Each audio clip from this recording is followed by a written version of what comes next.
আসসালামু আলাইকুম। আজকে আমি দেখাবো ধান থেকে কিভাবে চিড়া তৈরি করা হয়। চিড়া তৈরির জন্য প্রথমত ধান আগের দিন ভিজিয়ে রাখা হয়। ভেজানো ধানগুলো থেকে পানি নিংড়িয়ে ওই ভেজা ধানগুলো বড় একটা কড়াইয়ের মধ্যে গরম বালুর সাথে একটা নাড়ানি দিয়ে নেড়ে নেড়ে শুকনো করা হয়। এভাবে ক্রমাগত ভাজতে থাকতে হয়। এভাবে অনেকক্ষণ নাড়তে থাকতে হবে। এরকম চুলার আছে বালুর তাপে ধানগুলো একসময় মচমচে হয়ে যাবে। এরপরে ধানগুলো একটা চালনির মধ্যে নিয়ে চেলে চেলে গরম বালুগুলোকে আলাদা করতে হবে এবং ভাজা ধানগুলোকে আলাদা করতে হবে।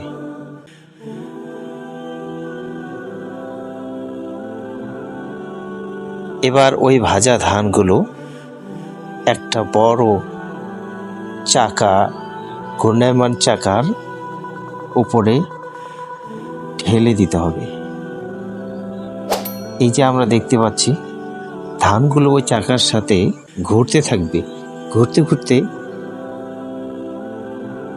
দুই চাকার মাঝখানে চিপার মধ্য দিয়ে যখন ধান বেরিয়ে আসতে চাইবে তখন কিন্তু ওই চাকার চাপে এই ভাজা ধান চ্যাপ্টা হয়ে চিরায় রূপান্তরিত হবে এবং ধানের খোসাগুলো আলাদা হতে থাকবে। এইভাবে কয়েকবার ঘুরতে থাকবে আর এরকম হাত দিয়ে নেড়ে নেড়ে এগুলোকে আরও আলগা করা হয়।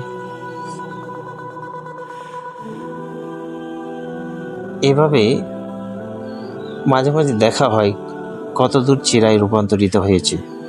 যখন মনে হবে যে সম্পূর্ণ ধান চিরায় রূপান্তরিত হয়ে গিয়েছে তখন ওই কাঠের একটা পাত্রের মাধ্যমে এই চিরাগুলোকে তুলে নেওয়া হবে। তুলে নেওয়া চিরাগুলোকে তারপরে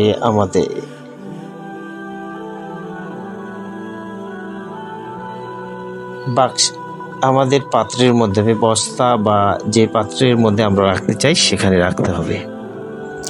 তারপরে চিরাটাকে পরিষ্কার করে আমরা খেতে পারবো। এই ছিল ধান থেকে চিরা তৈরির বর্তমান প্রসেস। ভিডিওটি ভালো লাগলে শেয়ার